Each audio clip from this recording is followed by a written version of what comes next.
all. Good morning. I'm Henu Josephine Tarrant. I'm your host for today's episode of From Here with a View, a We Are the Seeds Philadelphia podcast. Our guest today is the distinguished artist and entrepreneur from the Shinnecock Nation, Christian Weaver. Welcome to From Here with the View. How are you feeling today? Thank you. I feel great. I'm honored to join the conversation and I'm really blessed to be in your presence. So thanks for having me.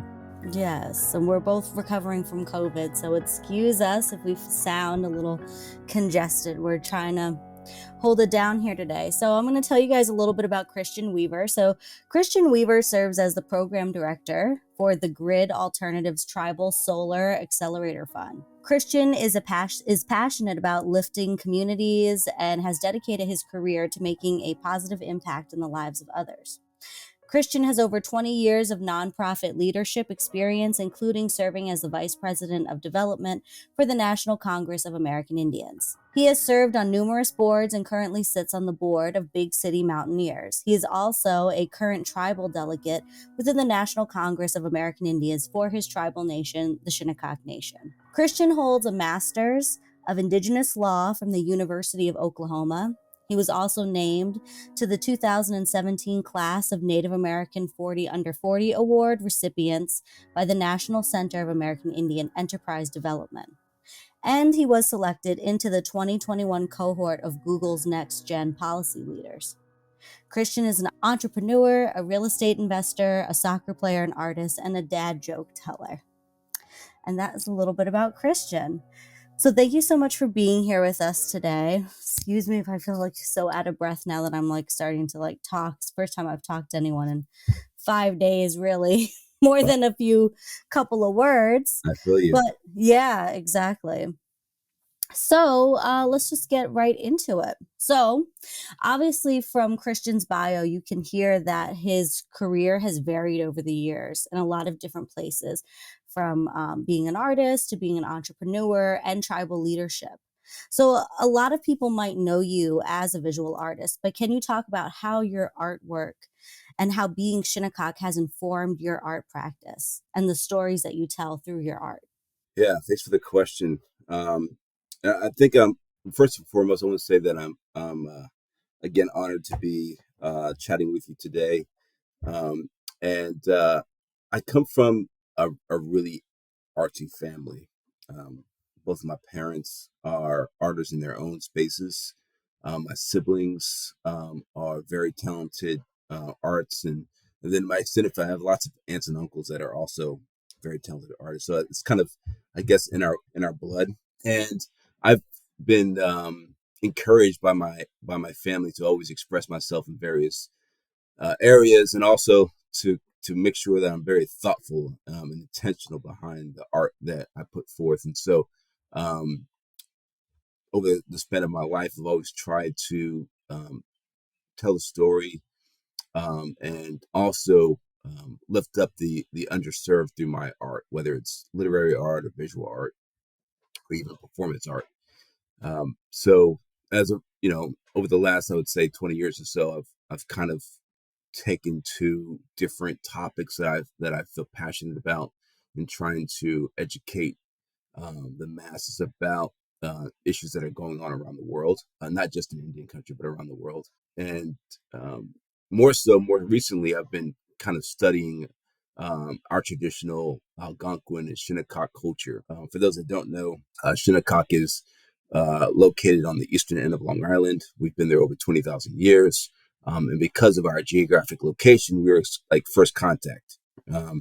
And because we were first contact, a lot of our, like many indigenous communities, a lot of our culture and practices were stolen from us, or we were prohibited to practice those things by settlers and missionaries. So, but with the hard work of a lot of my ancestors and current tribal members and other people from various other Algonquin communities, we are reclaiming and lifting up our cultures and making sure that we're able to retain those and pass them along for generations to come. And in that space, I've been exploring different ways that I can help to retain our culture and pass it along to to our generation. Specifically, I've got a soon-to-be 6-year-old daughter, so it's very important to me. I've worked in lifting up like our floral work. As many people might know, woodland cultures often get involved in floral design, floral work in our art. Hmm. And years ago, I had the idea of like, what inspired this floral work? Obviously, flowers, like real life flowers, inspired this floral work. So I started working on a series of 3-dimensional floral pieces that were styled and designed as our traditional artwork is, but actually, like, we're using 3-dimensional flowers to kind of construct these pieces, which I thought I found a lot of joy in. And I also started working in. I'm really big into architecture and design, in dwellings. So some of the pieces I'm working on now incorporate blueprints of traditional houses and buildings, but I'm also incorporating, I guess, blueprints of current houses and buildings. But on those blueprints, I'm incorporating traditional designs of different dwellings from various indigenous communities, sort of like ledger art, but more from an architectural lens. And so that's kind of my project now. That's what I'm inspired by, and I love working with. Yeah, that's very cool. I seen some of that on your website, so it's very interesting to know like what the connections are to everything. And I think going from that into like the work that you've created, I know at one point you had an initiative called IndianCraftcom. Yeah. And it was a platform that provided for Indigenous artists. And I'm not sure if it's still active, but could you talk a little bit about what drove you to create that website and that initiative? Yeah, sure. It's not. I um, shut that business down several years ago, but I created it back, maybe I want to say 2011 or so. And I was traveling around Indian country and going to different powwows. I was inspired and still am inspired by the entrepreneur spirit of indigenous people. And you'll travel the country and you'll see artisans displaying their art and earning a living from the crafts that they make. And oftentimes it's very taxing, right? So I was just in Santa Fe, New Mexico, and in the square in Santa Fe, every day artisans travel from, up to a couple hours to come and set up on the hard ground there, and they sit for hours and sell their art. And that's very taxing on the body, on the environment. People are driving for a number of hours, and so I'm always trying to think of solutions, and ways that people can, um, I guess, make their lives easier. So I thought, like, Etsy is a very vibrant and successful company, and so I was wondering, I was thinking, like, we need an Etsy style company for indigenous artists, and that's how Indian Craft was born. I was trying to come up with a solution that would enable indigenous artists to be able to get their art out to a larger audience, without being so taxing on their bodies and on the environment, and which would allow them to kind of share their work, and also um, would kind of protect them. And there's a lot of non-native artists that sell on Etsy and post themselves as indigenous artists. So I wanted to create an avenue that was specifically for indigenous artists to do so. So that's how Indian Craft was born, and I loved it. I was passionate about it. I think at the time that I built it, um, a lot of native artists weren't ready to go digital, right? That face to face, tangible um, system is very much ingrained in a lot of our minds. And I love meeting people and talking to people, but I think a lot of folks, especially elders, Hmm. they didn't have the technical knowledge to navigate a site like that and know how to market and things like that. So I think at the time that I built Indian Craft, it might have been a little ahead of where a lot of our communities were at in terms from a technology standpoint. Um, and for that reason, I decided to close the company, and kind of pivot and work on some other projects I was working on. Yeah, it seems like a lot of your business ventures seem very solution based, which is really, I think, also kind of definitely goes into the work that you do with the tribe and the tribal work that you've done. And also, like, the work with the National Congress of American Indian. I think you can definitely kind of see the line through to all of those things. So, because you've worked in so many different spaces, we know that Indigenous entrepreneurship, obviously, from IndianCraft.com, is obviously a theme within your career. So, entrepreneurship, what do you see happening in that world since you've started? And what do you think needs to improve for Indigenous peoples in the business world? There's so many businesses out right now that are native run. And so we're kind of seeing the popularity of it. But what do you think, even more so, even larger than that? What is the larger picture and what is the bigger solution? Oh, I love this question. This is a great conversation. I wrote a blog years ago for um, this company called Your Voice around Indigenous entrepreneurship. And in that blog, I talked about how we as Indigenous people have been entrepreneurs for time immemorial, you know, from various communities um, who would maybe were, fisher people. They would sell their fish or trade their fish to other communities for other goods and services. Other communities might sell baskets or maybe water vessels and all sorts of other products. Wampum was traded uh, through various communities and used for different purposes. And so I think that spirit is definitely like historic and is kind of our we've always been that way. Indigenous entrepreneurs are also becoming more diverse. For a long time, um, like arts and crafts were like the primary, I think, like vehicles for indigenous people um, to make money, right? And it was kind of marketed by non-indigenous people and almost tokenized, if you will, right? Let me get this Navajo rug Definitely. or this squash blossom or that sort of thing, right?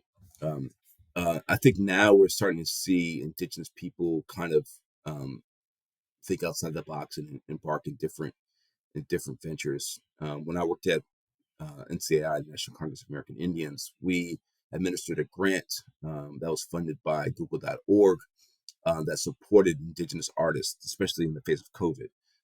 And we received applications from all across Indian country. And I tell you, the diverse spectrum of these Indigenous businesses was inspiring. I'm talking about we had construction companies, we had massage parlors, we had physical therapists, we had um, renewable energy companies, we had arts companies, I mean, it was just the gamut, right? And people were doing various different things um, to grow their businesses, and the businesses were diverse, and I loved seeing that. I just got back from the Res conference in Vegas, and at that conference, there was also a plethora of different types of entrepreneurs that were embarking in this business. And Hmm. also, I'm seeing that in tribal communities as well. For a long time, for maybe the last 20 years, tribes were really focusing on gaming, Yes. where and I think nowadays tribes are actually thinking outside the box to say, hey, what are some other ways that we can generate income other than gaming, whether it might be logging or renewable energy or um, like hospitality, restaurants. If you look at tribes like Seminole, wow, they on the licensing to other hard rocks across the country and beyond. And they're doing really fantastic things. And so real estate is another big one too. So I'm really encouraged about where indigenous entrepreneurship is going.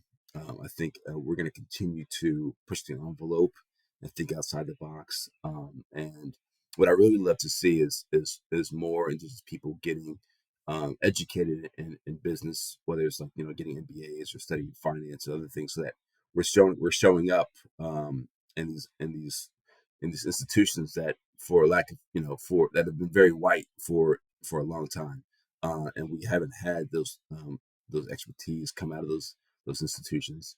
So I'm going to show up. If we want to have a seat at the table, we got to take it. So that's my take on it. Yeah, definitely. And I definitely, you do kind of feel this. what is it? Kind of feels like another like native kind of renaissance thing kind of happening when it comes to different businesses that are opening and different ideas. And I definitely agree. I mean, I didn't see the applications that were sent in for that grant, but you can see how broad the varieties of different types of businesses that indigenous people are trying to start, which I think is wonderful because yeah, for so long it was based on crafts, right, and on arts, and that really was our main focus. When I think maybe how people pictured us when it came to business and what we were useful for. So Sure. it's very interesting to see us start to kind of move outside of that box and start to come up with broader ideas because I mean, if indigenous people are running it, it's an indigenous business, and that's that. And I think That's exactly that's right. Yeah, the beautiful part of it, right? that's right. So, yeah. So, okay. So, we were talking a little bit earlier about your daughter, Nashua, right? Am I saying right? I Nishawa. feel like Nashawa. I Close. want to say Nashua. It's Nashawa, Yeah. your daughter, Nashawa. And I think so for an indigenous woman, how do you envision the future for her? That's a great question. I, one being a father has been the best thing that happened to me. That's happened to me in my life. And um, she's my greatest teacher from a number of different perspectives. Um, I have tried to be a feminist my entire life, but haven't always been the best feminist. Let me say that. There's been lots and lots of room for improvement since I was a kid in that space, um, and I'm continuing to learn and continuing to grow in that space. And my daughter and my wife are great teachers for me around that. So I I view my daughter as a very powerful individual. She is strong. She possesses spiritual power that I'm amazed at. Possesses intellect. She's a leader, a born leader, and I'm excited to see her flourish and and take her traditions and values, and lean into those traditions and values, and inspire not only our own community but other community, even non-indigenous communities, and whatever path that she chooses.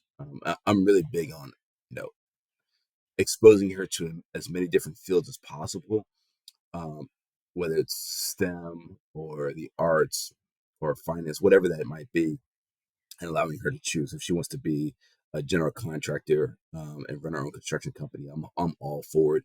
If she wants to be a dancer, I'm all for it. Um, so whatever she wants to do, we support her in that endeavor. I think that um,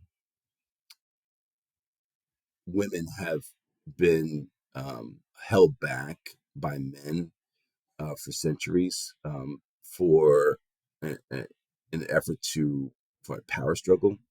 I don't think every community is like that. I do know that there are communities around the world, and tribes around the world that have praised and lifted women up as those leaders.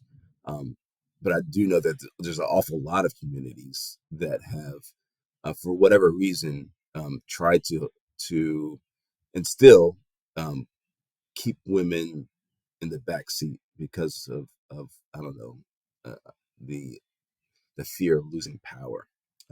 I think those communities don't really thrive very well. So I want to support our daughter and her efforts, and in doing so, I hope to continue to learn and grow as a father and as a human being, and hopefully that when you ask me this question 10 years from now, I'm a different person than I was today.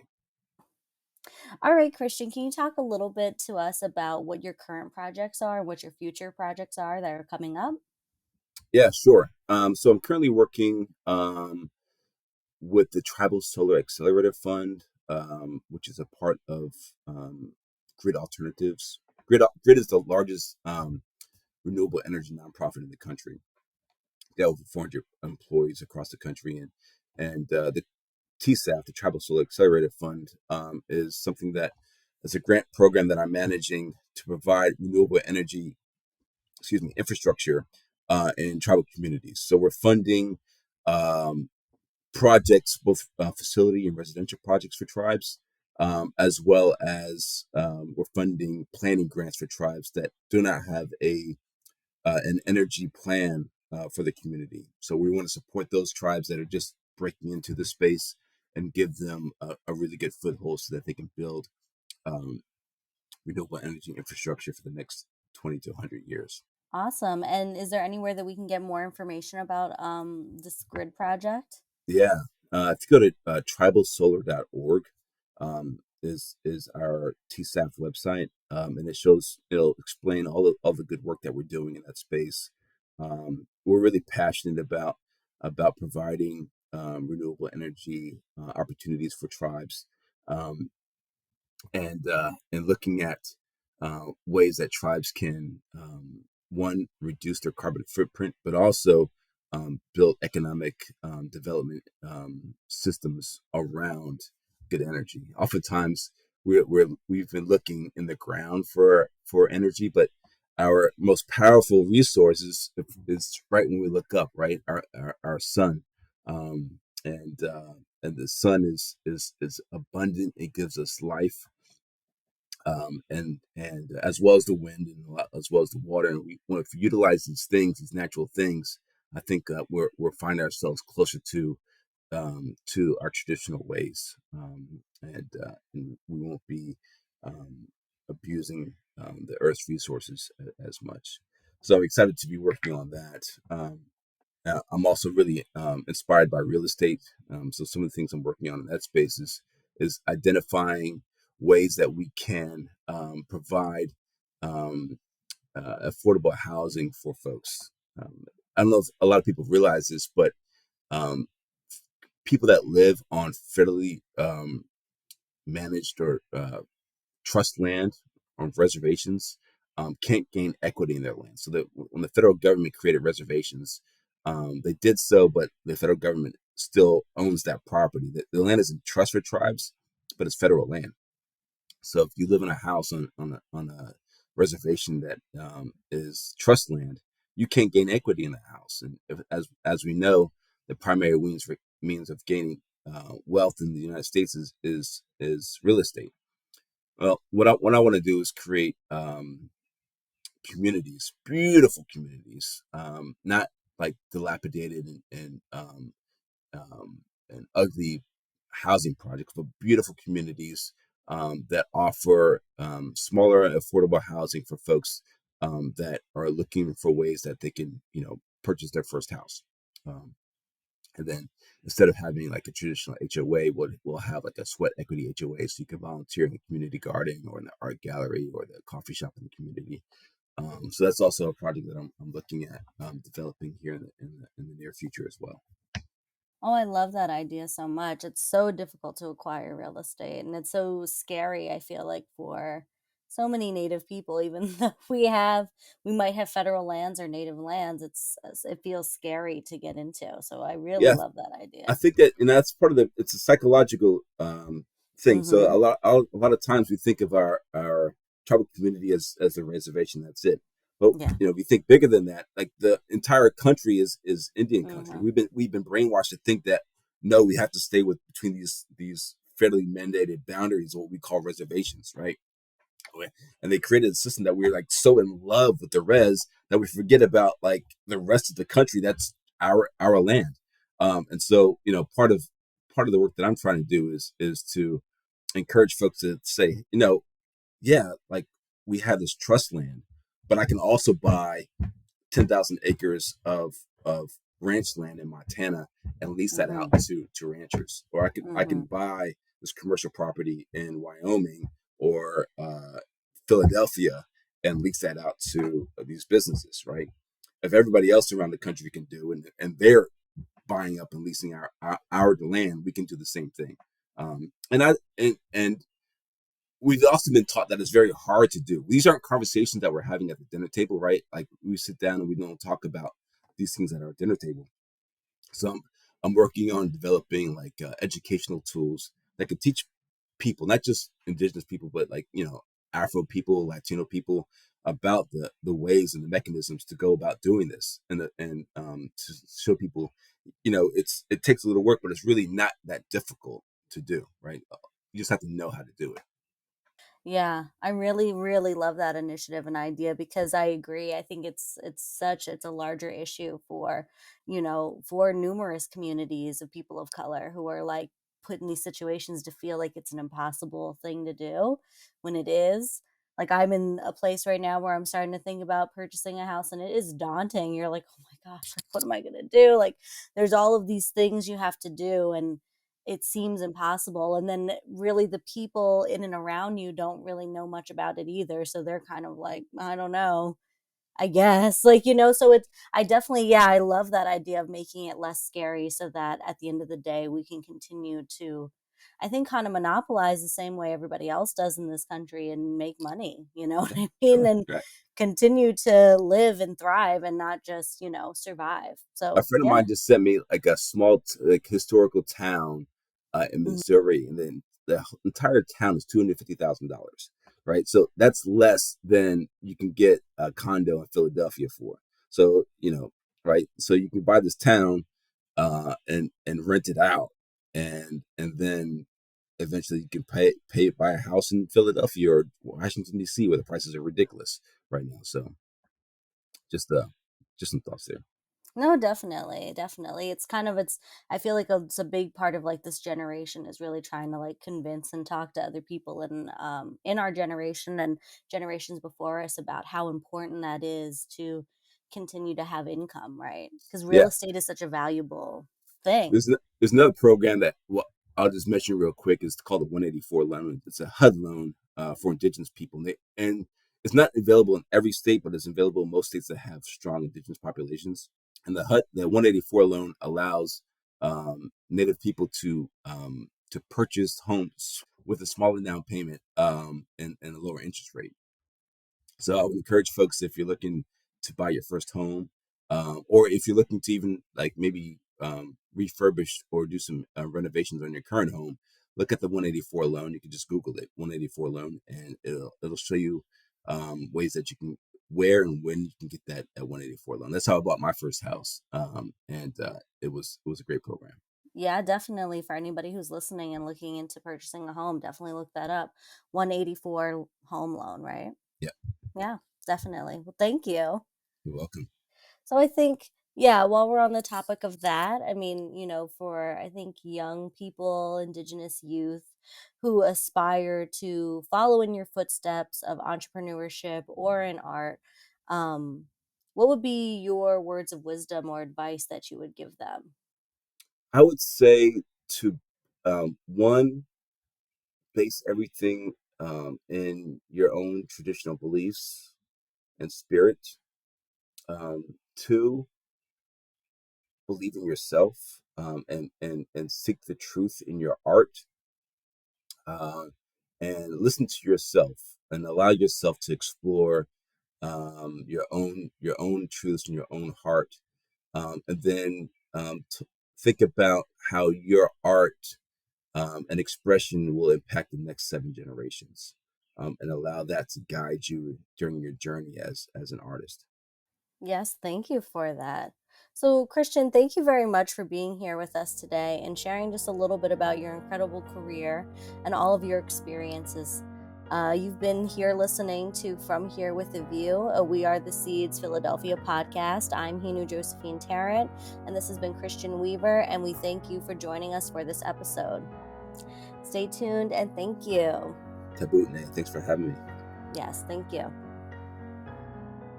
From Here with a View, a We Are the Seeds Philadelphia podcast is produced by Michelle St. John with music by Zachariah Julian and original logo art by Jason Weesaw. This podcast is funded in part by Independence Public Media Foundation.